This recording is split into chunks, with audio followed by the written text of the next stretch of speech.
Greetings technology junkies, wherever you may be, it's Rowan J. Parker here. Now, I've not done one of these videos for quite some time because today it's the unboxing video. Why? Cause I'm Batman. Let's rock! So, what do we have in the back cave today? Well, this is a brand new multi-channel AV receiver, Yamaha RX-A3050, which is our flagship receiver for 2016. And it is, in a word, awesome. So, we're going to be unboxing it. Now, before we unbox it, I'm going to bore you to death with an incredibly dull story as to how I ended up with this guy. How did I end up with this guy? Well, first of all, big shout out to the guys in Richer Sounds Glasgow who have sorted me out tremendously and really looked after me and give me tremendous customer service, as you'll see in the story I'm about to relate. So don't fall asleep because we will get to the unboxing in a bit. Okay, now, so the tale is this. I purchased a second-hand Eq A3050 surround receiver and I got it for 400 quid, which was a great deal. Now, it just so happens that this receiver came with a super care warranty which covers the product for 6 years. Now, unfortunately, this receiver developed a fault, but because the warranty follows the product and not the purchaser, it didn't matter that I bought it second hand, the warranty was still good. So I took my Eq down to Richer Sounds in Glasgow for a repair. I got the unit back after some time and it did work, kind of, but not really. So, phoned up the guys in Richer Sounds, explained the situation, that the receiver really isn't doing what it's supposed to do, and they said, look, no problem, we can see you're not happy, you don't have to take another repair, you can get a replacement receiver. So, initially, I was going to go for the Yamaha 1050 receiver because it's in comparable price, but then, brainstorm, I thought, this is my chance to upgrade to Dolby Atmos, full Dolby Atmos setup, with a 7.2.4 surround, so yep, it had to be this boy. It was the flagship Yamaha 3050, and so just paid the balance, the difference, and I've landed myself this one, so I've got this for a ridiculously cheap price. So, there is the probably not very interesting story about how I ended up with this one, and I'm just back. Before I start teaching guitar this evening, we're going to open this. Alright, so enough of this mince, let's get down to it. Let's bring out the scissors, the knife of oblivion, and get opening this bad boy. Well, hello. Now we're going to open this bad boy up, and to do so I need... Yeah, incredibly sharp kitchen knife of oblivion. Alright, so I've got some straps to cut here. I'm sorry my head's cut off. Probably the best thing though.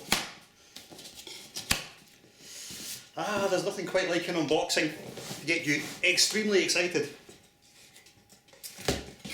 In fact, one might say, I'm so excited, I just can't hide it. And I'm about to lose control, and I think I like it. Okie dokie. What's in the box? Let's hope it's not a severed head.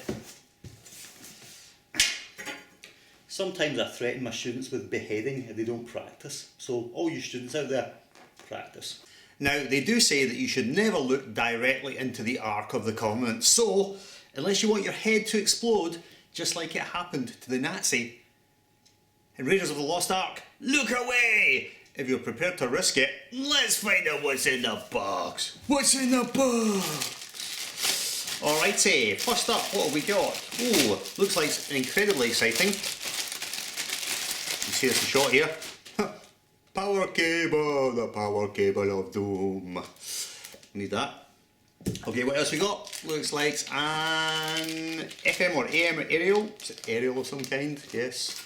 Not Calibri, not Times New Roman, but aerial. That was a terrible joke.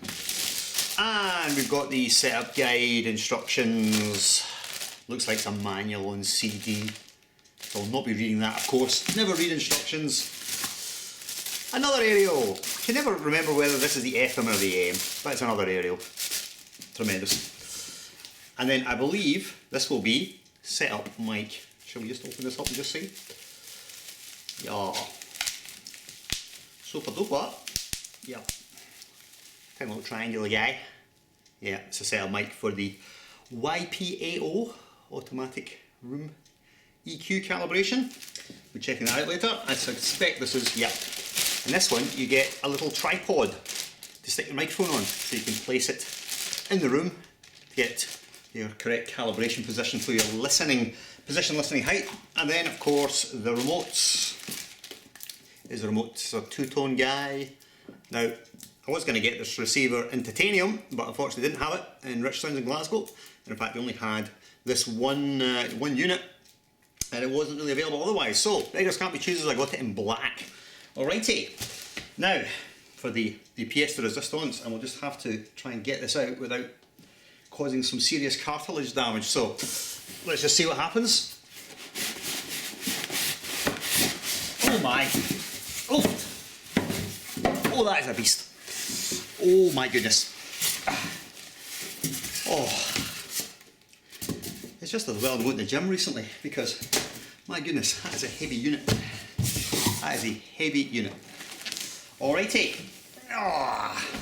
Can we see it? Yes, we can. Tremendous. Let me dispose of the box.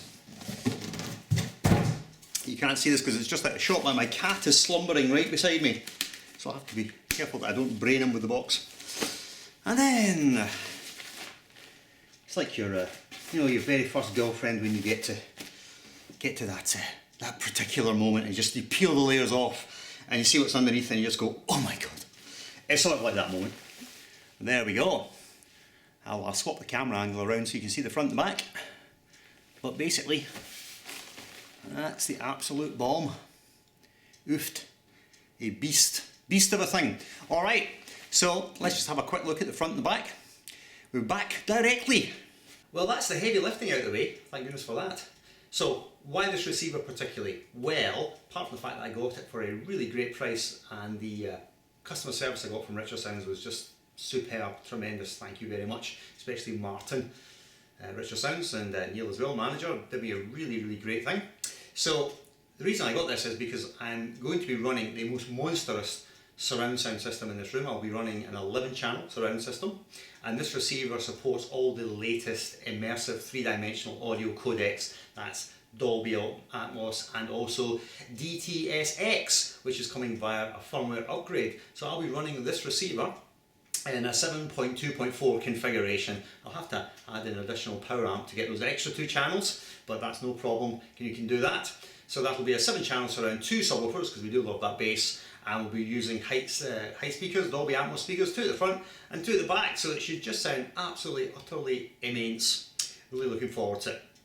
So, otherwise, this receiver will support all the latest copy protection protocols that we'll be finding on UHD Blu-ray and other content going forward. So it supports HDCP 2.2, that's difficult to say, HDCP 2.2.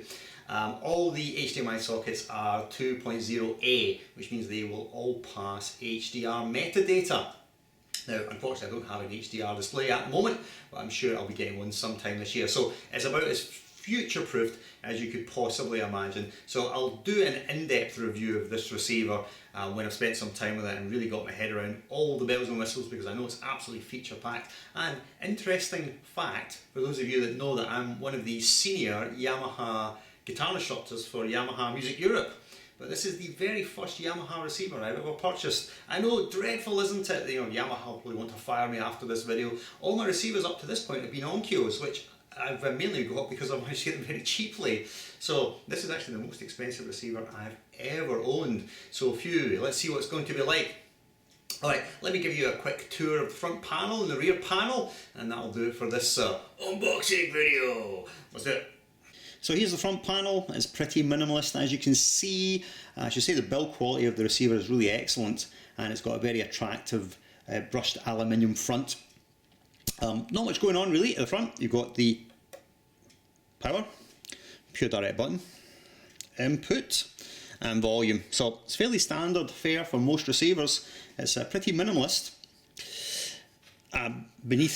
Underneath the drop-down flap, we've got more controls, which obviously you can also access via the remote control and also via the control app, which is apparently very good, which you have to check out. But we've got an extra HDMI in the front, and USB, and then we've also got a setup mic, and a composite video in, and analog audio in as well. So all the goodies hidden away. So not much going on at the front, but it's quite handsome. All right, let's pop around the back and see what we shall see. Okay, here we are at the business end of the receiver, the back end where all the fun and games happens. Now this is actually a 9-channel receiver natively, so you can get it to run a 7.2.2 configuration out of the box with Dolby Atmos, though it will also support up to 11 channels with the addition of a power amp, which is what I'll be doing. I'll be running the thing in a 7.2.4 configuration, so I look forward to that. And binding posts at the back here, all very good quality, all except banana plugs, so we're certainly doing that, banana plugging it up. Okay. For me, the most important thing, 7 HDMI ins, and they are all HDCP 2.2 compatible. They all pass through 4K, 3D, and also HDR metadata. So when the time comes, that will be useful. 2 outs, multi-zone out, one of the outs, that's out 1, that will support ARC, audio return channel. And otherwise, we've got a lot of legacy connections, which I still do use some. We've got the component video in, and there's the pre-outs.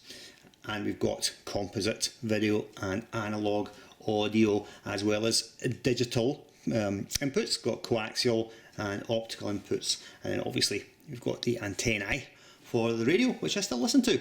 And here is the network, the LAN. Now it also has Bluetooth on board, of course, and wireless, but I LAN everything together. I'll be sticking an RJ45 connector in that, just for stability and just to make sure that we don't cut into our Wi-Fi bandwidth overhead. Alrighty, so that's the back end of it. It all looks really straightforward, to be honest. I'm going to enjoy setting this up and spend a few days with it.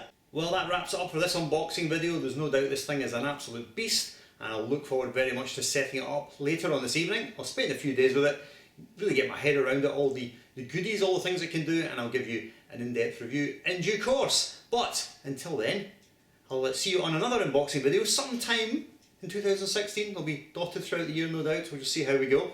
See how the bank balance copes with all this new gear I want to buy. Until then, I'll see you next time. Round J Parker.